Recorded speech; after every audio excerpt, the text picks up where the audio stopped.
ummaddeena Soomaaliya mushkilada ugu dhacay marka maxay tahay waxa ugu dhacay hal xiraale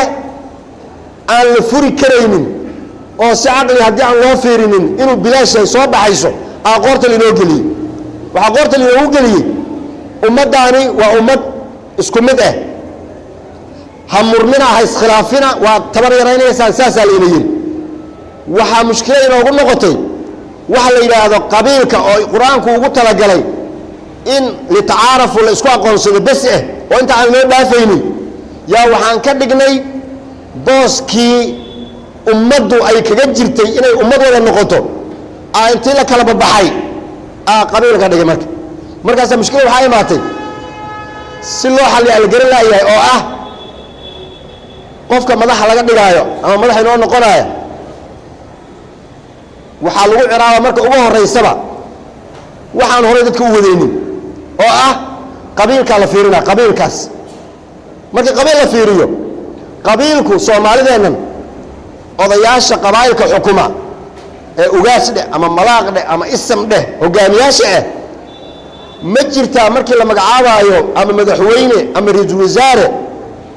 intii loo yimaado la yiraahdo Soomaaliya dhageysta waxaan rabnaa inaan magacaawno ra'iisul wasaare rabnaa inaan magacaawno reer heel baan rabnaa inaan ka dhex magacaawno odayaashii reerkaas midkooda ugu fiican intay ka soo tashadaan hanoo keeneen reer la yiraahdo wali ma aragteen ma jirto in isla socota wax isku aadisanaysa taargadii qabiilkan way yaqaanaan taargadii ay soo qaadayaan qof kamida dadkii ay isla socdeen saaxiibada ahaayeen way ku dhajinayaan bas waa la magacaabay reerkiisii lagama tashanin culimadiisii lagama tashanin hebel kale lagama tashanin sidaas markii la yiraahdo kii taageerina wuxuu u taageeri waa qabiilkeena kii ka soo horjeesan wuxuu ka soo horjeesanayaa qabiilkeena ma aha halka markay joogto waa xisaab aan la xalin karin si loo xaliyo waxay noqon lahayd soo waxa la isku khilaafso qabiil ma aha qabiilka oo dhan qof Soomaali ah oo qabiil ka dhashay xagga inaga dhiga haye maxaa sameeynaa si aan waa reebel qofkan looba dhihinba mid aan reebel ahayn keena bal idinku soo raadina reebel ahayn ma la heli karo waa xisaab adag lama keeni karo maxaa yeelay qof walba oo la soo qabto reer loo noqonaa maxaa yeelay aabihi hooyaa dhalay aabihi hooyana waa Soomaali waa la yaqaana waa la yaqaana haddii marka qofka la soo qabto marka uu noqdo kuna uu yiraahdo waa anigoo waan taageera kuna uu yiraahdo ma adiga anna ma taageerayo oo wax barnaamij oo ama lagu macaarado ama lagu taageero ay meel inoolin waligeed si loo ontay ma iska dabareegaynaa marka saas ma la rabo waxa la rabaa manhajka aan ku soconana waa quraankeena waadiicu Allah wa rasuuluhu wa inoo taala khilaaf iyo muran iyo doodna xagga inaga dhiga waxoogaga ina dhex maraayo isjiijidkaana wasbiru inna Allaha ma'a saabiriin isu dulqaat hal isu sabro intaas loo baahayay marka hadda waxa markay ugu socotaba Soomaalideena mushkiladina haysto waxay tahay dadkeena gudaha jooga ee Soomaalida qabaa'ilka Soomaaliyeed waxa ay ugu dhacay wax inaga ayna go'aankiisa lahayn aan ku baaba'ayna oo naftu nooga dhacday niman meeshaas inoo fadhiyo oo kor inaga xukuma oo la yiraahdo Soomaali waa dad fahmo badan mootay qabiilkiisa u weyn oo ay dhahan Soomaali shan qabiil loo qaybiyay ay dhahan shanta qabiil go'aanka ma wada gaaraane qabiil kale muhiim ah jiro oo go'aanka inala leh waadna taqaanaan qabiilkaas maxay u bixiyeen Soomaalidu beesha lixaad ay dhahan beesha lixaad waana beesha runta markii la sheego shanta beelood oo dhan ka xoog badan shanta beelood madax la isugu garaacaya maahine masaakiin wax mooga inay saasta waxa ku tusaysa kuwa leeyahay soo qabanaayo kulli fiiriyad bariyaan iska dareefayaan hayst shalay waxa ay Norway maanta waxa inoo imaad Sweden bari waxaan suugaynaa Denmark bari damana Finland Scandinavia Soomaalida marka Scandinavia waxa leenahay bal hatta qabiilka inta iska daysaan waxa dahay ra'iisul wasaarayaasha bariyaan socdo waa Scandinavia idinkoo shanta beelood ee Soomaali oo dhan wada jira isla wada taageera annaga gudaha joognada wixii aad koow saaxiib ugu joogso laakiin tartiib ugu joogso nugu joogsay laakiin tartiib ugu joogsada oo ummadan Soomaaliyeed daalan ee intaas oo sano marxay sida dhacaysay way daashay dagaalo kale iyo khilaaf kale kama sii bixi karto waxa aan diinta aan ahayn oo ummadda lagu wadi karana ma jirto waxaad meelaha ku soo aragtaan noo keenine meelihiinna nagala jooga waxaan idinka mahad celinaynaa Soomaali maanta meel kastoo joogto waa dad walaala way iskaalmeeyaan way isgacan qabtaan sidaas taakuleyntaas aan isku wadno laakiin hab nololeedka loo noolaanayo iyo waxa lagu dhaqmaayo ummadan dhaqan ay leedahay diin ay leedahay waxaas wax ka duwan hadaa keentaan ma la kala baxaayo ummadan waxay ummad ku noqon kartaa diinteeda islaamka ee weyn la haysan jirta dhaqamo kale hadii loo keeno marka waxa la soo qataaraya nimanka lacagta bixiya ee dawladda ay loo dhisa waxa amarkoodu uu ku socdaa oo lagu qaataa kharashkay bixiyaan wadaad reeqooy wadad xigmad weyn meel xalayni nin waxaan ku weydiin lacag maxay tartaa baliisheed wuxuu lacag waxay tartaa hadalka yaraysa qof kugu buuqayo kugu qaylinayay hadaa waxooga u tuurto alla ninkan fiican loo ku dhaha marka lacag muhiimadeedu wuxuu hadalkay ka yaraynaysa marka nimanka lacagta bixinaya yani waxay go'aanka inooga qaateen oo ayaga warkay rabaan iyo meesha ay rabaan looga tashanayo kharashka wax ku baxay iyo hawsha ayaga wata ilaahi dartii iyo fi sabiilillaahina ma ah waxay wax u bixinayaan ar Soomaalidan ilaahi dartii isaga kaalmeeya ma ah arabtu waxay yiraahdaan man la yamliku quutahu la yamliku qaraarahu qofkii biilkiisa aan haysanin go'aankiisa asaga iska male haday Soomaali marka go'aankeeda rabto in ay u yeelato ayadu ha isbisho ha tiraahdo beesha lixaad naga raalihaada idinku maadsan haddii kale waxay noqonaysaa haweeneyda iyo ninka qoyska marka la dawladdu qoys bay ka soo bilaabataa qoyska yaa madax ka qoyska waxa ka ninka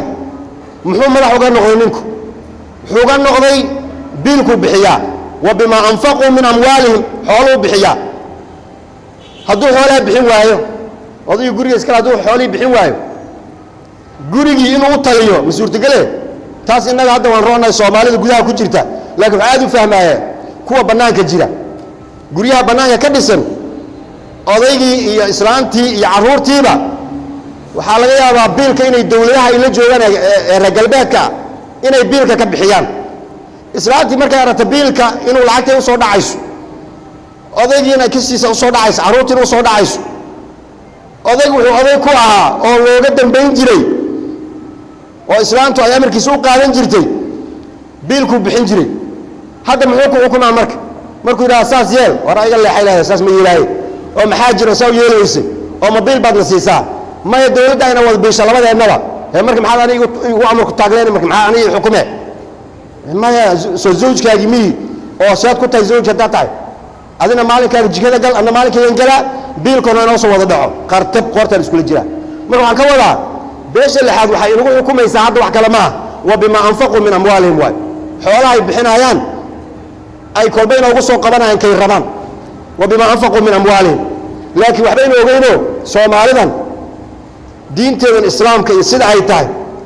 cidii u ogolaata oo ay diinteedaas haysato intaas yaa looga badbaadi karaa laakiin diin lacag lagu siinaa intaas lacag ay siinayna si kala ka dhiga arinta ma yeelayaan Soomaalidu xoolaha saa ku baxana 20 sano haday saan ku socdaan hadda 12 sano marayna wax natiijo oo inaga gaarayaan male quraankan inoo sheegay wuxuu leeyahay innal ladina kafaru yunfiquna amwalahum liyasuddu an sabilillahi fasayunfiqunaha thumma takunu alayhim hasratan thumma yuqlabun soddon sano konton sano haday joogaan ugu dambaysta konton sano kadib markay qiimeeyaan intaas oo milyan ayaa Soomaaliya looga baxday hal fikrad oo aan leenahay oo ay qaateen male ayaa soo baxaysa Soomaalidu waxay sharaf ku leeyihiin wadamadan Afrika ee la gumeystay ee galbeedka ay gumeysteen Kenya inoogu soo dhoofeeyay dhaqankoodii waa laga bedelay Kristaan ay ahaayeen waxay yiraahdeen isticmaalka raayina noo imaaday wuxuuna dhahan indhaha isku qabta inta indhaha isku haynin umbu khayraadkaana la baxay bible uu noo dhiibay dhaqankoodii dharkoodina uu noo geliyay bas waa la xukumay marka dhaqankoodii waa la bedelay laakiin Soomaali waxa loo bedelay way u dhaqaaqaysay wax xoolo inta meel loogu soo xareeyo la siinayo way Soomaali waxay iska beerooday qodanayaan geeloodana way dhaqanayaan markaas waa la soo qabay Soomaali markaas haday isdagaal Soomaali geel isku dagaalayaan dadka geel ka dhaqda noloshoodana geelkaas ku xiran yahay nin geeliisa haysta waxba looma yeerin karo ورأي الله حكله حشي أنا صلي سنة يا مركان ربنا وانقذنا مركان ربنا وانقلنا ما الله حكمي كرمك مركان في كياتي قبلنا كي جوكتا ومثلا نيروبي جوكتا هبرت الدقرة إيه هبرت لندن جوكتا اسكو قولنا قابنا يقران اسكو دار اللي بيسين سومالي واكس حلو بحي سومالي مريولي معوش تاني وليس كوتا واكس هلقي سيوب وحكا قاعد كلام مجرد ما هي دقن كي لقى بدل وحاول صورة تقول واي ضل حكومي كرام مالكو حريص ما باب ويبقى جورين بجيل بس كاك حيستان كوكا الحق وكبحي مركا جيل سؤال وين نوصل قبتي إن يبنو وان كان سو جذوبني هذا وحال ربك مقالين ما دام الصوت جري وحقا يلا سمدريرة ليس سيسينايو إلا إنه ويريو وروحينا مالس كدقة قرآن كينا الدين تلا شيء إنسان أنا إذا سينا وداس كسر الله يم سانيلا سانيا سومالنا مساس ميجس ألف وحمال علم عمرك وصاو صوت شبا أو وحي كلا جرتبا قرآن كان لقينا مركز أرضي وحلاقة صوب بالله قرآنك مد عندك قرآن لا صوت دي سومالنا يعني ما جرى أنا ويري هدو جرنا ده ما كقرآن كلا صوب بالله أو قرآن كآخر السنة يا وحلا قاضي مجرو مركز مسلمين تعبيرك أو دجالات الجود يجرو وحلا قاضي واي أو غزفيك إنه بدلاين يا وحيد سرت المسلمين اللي هو قبل أياه وكتاب كاس قرآنك ما دام هذا القرآن موجودا عندهم أنت أي كتاب كاس إنسان تبر له ميلاي معي كتاب وحشية يا قوة ماشي كجرته عزة ماشي كجرته ماشي الوجود ليسته مركز إنه دستور كينا منهج كينا نواشينا واساس